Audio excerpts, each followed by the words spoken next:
साथियों नमस्कार, Satna star news में आपका स्वागत है। मैं हूं कैलाश प्यासी।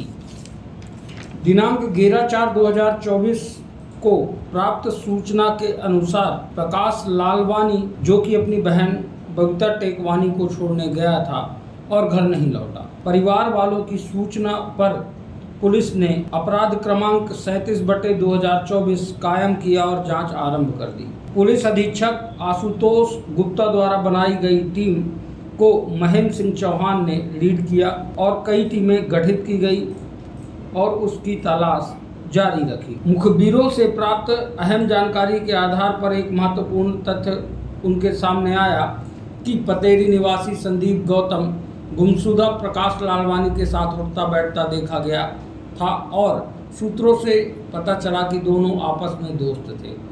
कुछ लोगों ने यह अहम जानकारी भी पुलिस के साथ साझा की कि घटना दिनांक को संदीप गौतम एवं प्रकाश लालवानी बगहा बाईपास की तरफ साथ में देखे गए थे, जिसकी तस्दीक के दौरान पता चला कि काफ़ी लंबे समय से संदीप गौतम गायब है, जिस पर पुलिस का शक उस पर गहरा गया, जिसके पता तलाश हेतु गठित टीमों द्वारा संदेही संदीप गौतम को काफ़ी प्रयास कर शिमला हिमाचल प्रदेश से गिरफ्तार किया गया।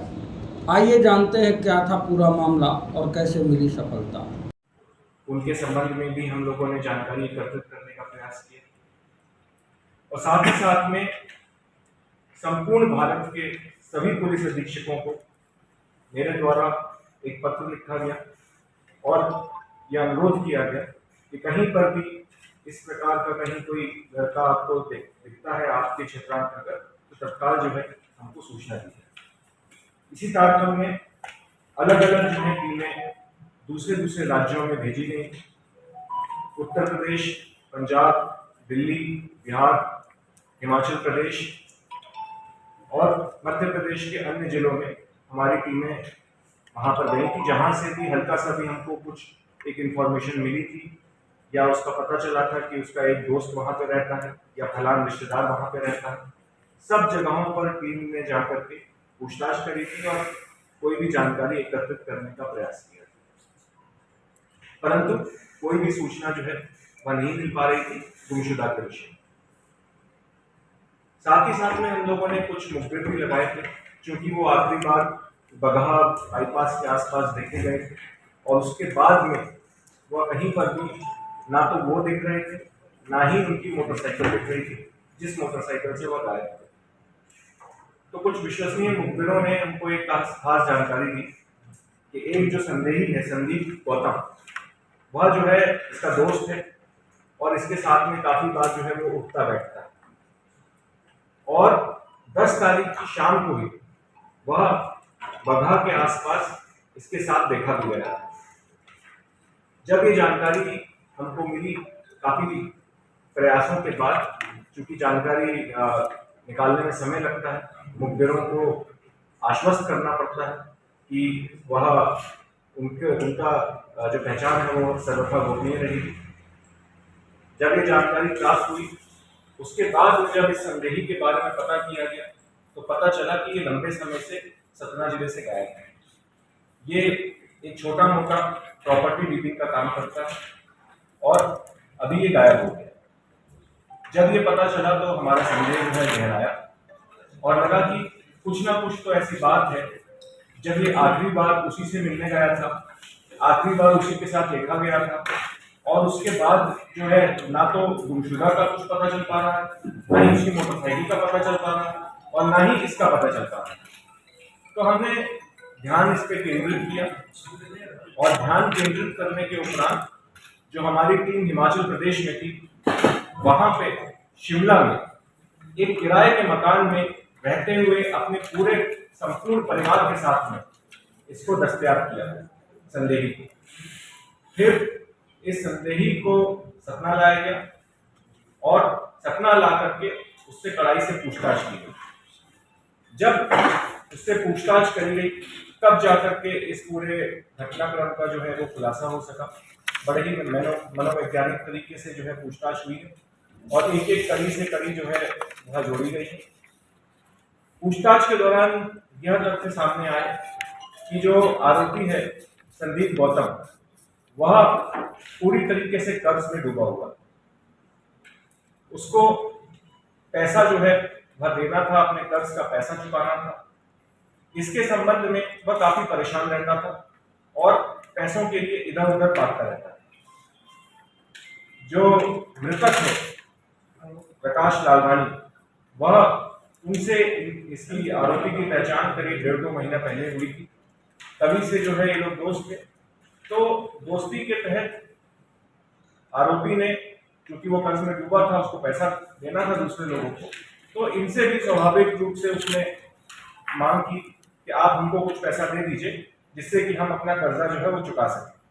क्योंकि आप हमारे दोस्त हैं, तो उसको विश्वास था उसको कि ये तो हमसे इस तरीके से हमसे पैसा वापस नहीं मांगेगा जैसे दूसरे लोग मांगते। इसी के तहत दिनांक 10 तारीख की शाम को यह बात हुई थी इन दोनों के बीच कि वह 2.5 लाख रुपए ला करके इसको देगा बगहा बाईपास के पास।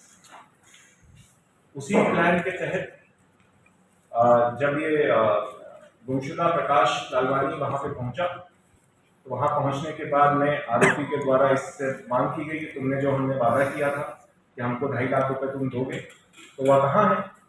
तो इस संबंध में प्रकाश के द्वारा जो है वह साफ इनकार कर दिया गया। उसके द्वारा बताया गया कि मैं तुमको पैसा नहीं दूंगा, क्योंकि मेरे खुद की परिवार की काफ़ी सारी रिस्पॉन्सिबिलिटीज़ हैं और मैं अपने परिवार का इकलौता अर्निंग मेंबर हूँ, तो मैं तुमको पैसा नहीं दूंगा। दोस्ती अलग चीज़ है, बट पैसे हम तुमको नहीं दे पाएंगे। इसी को लेकर के उनका वहाँ पे वाद विवाद हुआ और वहीं पर एक ईंट का पत्थर जो है पड़ा था। आरोपी के द्वारा वह ईंट का पत्थर उठा करके उसके सर पे मार दिया गया, जिससे वो अचेत होकर के नीचे गिर गए। नीचे गिरने के उपरांत जब आरोपी ने देखा कि अभी थोड़ी जान बची है, तो उसके द्वारा जब वो नीचे गिरा था तो उसके ऊपर फिर से 8 से 10 बार ईंट के पत्थर से जो है वार किया गया, जिससे कि वहां पर उसकी डेथ हो। डेथ होने के बाद साक्ष्यों को छुपाने की नीयत से आरोपी के द्वारा उसकी डेड बॉडी को आगे जब अपन चलते हैं टुवर्ड्स नागौर जाते हैं, 500 मीटर आगे बगहा बाईपास के एक कच्चा रास्ता है, वहां पर 3 खंडरनुमा मकान है। उसमें एक खंडरनुमा मकान के एक टैंक के अंदर उसने डेड बॉडी को छुपा दिया। डेड बॉडी को छुपाते वक्त उसने बड़ी चालाकी का प्रदर्शन किया। उसको पता था कि ये पता चल जाएगा कि यहाँ पे डेड बॉडी है, तो सबसे पहले उसने उसके ऊपर खूब सारी मिट्टी डाली, क्योंकि वहाँ पर रेलवे का काम चल रहा है और वहाँ पे काफ़ी कंस्ट्रक्शन वर्क अभी प्रचलन में है और एकदम ही एकांत और सुनसान एरिया है। तो उसने सबसे पहले ईंट मिट्टी जो है वो काफ़ी सारी जो है उसके ऊपर डाली। मिट्टी के बाद में वहाँ पे बहुत सारी ईंटें पड़ी थी, उन ईंटों से उसको डेड बॉडी को ढका। उसके बाद भी उसका जो है, क्योंकि शव जो है वो बड़ा रहता है, तो एक हाथ जो है तब भी बाहर दिख रहा था। उसको छुपाने के लिए बगल में एक ढाबा है, वहां पर वो गया और एक कांच की बोतल जो पड़ी थी उससे जो ग्रीन मैट होता है किनारे किनारे पे लगाने वाला ग्रीन मैट होता है, एक हाथ जो है तब भी बाहर दिख रहा था।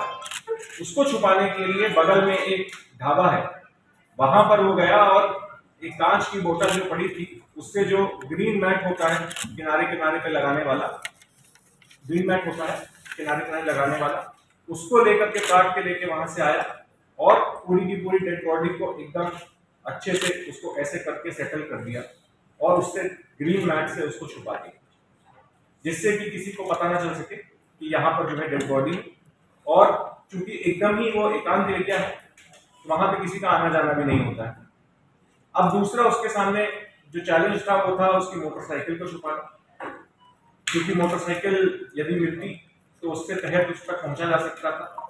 उसमें भी उसने साक्ष्यों को छुपाने की नियत से उस मोटरसाइकिल को वहां से हटाते हुए ऐसी जगह पे उसने खड़ा करने का प्लान बनाया जहां पर कि बहुत सारी मोटरसाइकिलें ऐसी ही खड़ी रहती हैं और किसी का ध्यान नहीं जाता है। तो वो यहाँ से पन्ना के सामुदायिक स्वास्थ्य केंद्र पर उसने ले जा करके वो मोटरसाइकिल वहां पर खड़ी कर दी और लावारिस हालत में वहीं पर उसको छोड़ दिया। क्योंकि सामुदायिक स्वास्थ्य केंद्र है, वहां पे कई लोगों का आना जाना रहता है, कई मरीज आते हैं, कई बार चूंकि मरीजों के तहत कभी कोई अनहोनी हो जाती, किसी पूछ जाता तो अपनी मोटरसाइकिल छोड़ के चले जाते हैं लोग, उसको ये सब पता था। इसीलिए उसने वहां पर जो है उसकी मोटरसाइकिल को वहां डंप कर दिया।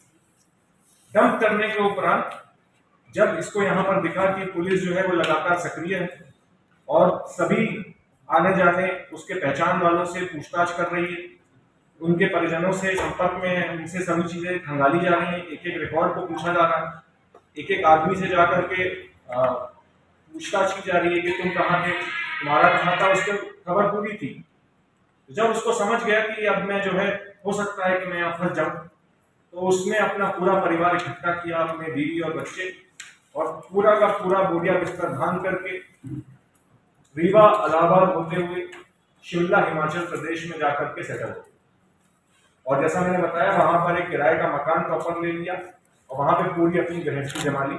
अब मैं जो है वापस नहीं आऊंगा, क्योंकि उसको डर था कि यहाँ पे वापस यदि आया तो जो है वो पकड़ा जाएगा। और शिमला जाने का भी प्लान बड़ा सोचा समझा था। शिमला में इसीलिए गया क्योंकि उसने वहीं से ही होटल मैनेजमेंट का कोर्स कर रखा था, तो वह जो है शिमला में पहले रह चुका था और पूरी की पूरी टोपोग्राफी को वहां की भली भांति वाकिफ था। तो इसलिए वो जानता था कि मैं वहां पे रहूंगा तो मैं जानते वाले क्षेत्र में रहूंगा और पुलिस यहाँ तक तो कभी मुझे नहीं पकड़ पाएगी। परंतु जैसा कि आज विदित है, पुलिस की सक्रियता से और लगातार निरंतर प्रयासों की वजह से ही आरोपी को शिमला हिमाचल प्रदेश से अभिरक्षा में लिया जा करके पूछताछ किया करके उसने जुर्म कबूल किया है और उसी की निशानदेही पर मोटरसाइकिल को पन्ना से मृतक की और साथ ही साथ में डेड बॉडी शव को उस टैंक से बगहा के पास से बरामद कर लिया गया है। और इस तारतम्य में थाना कोतवाली में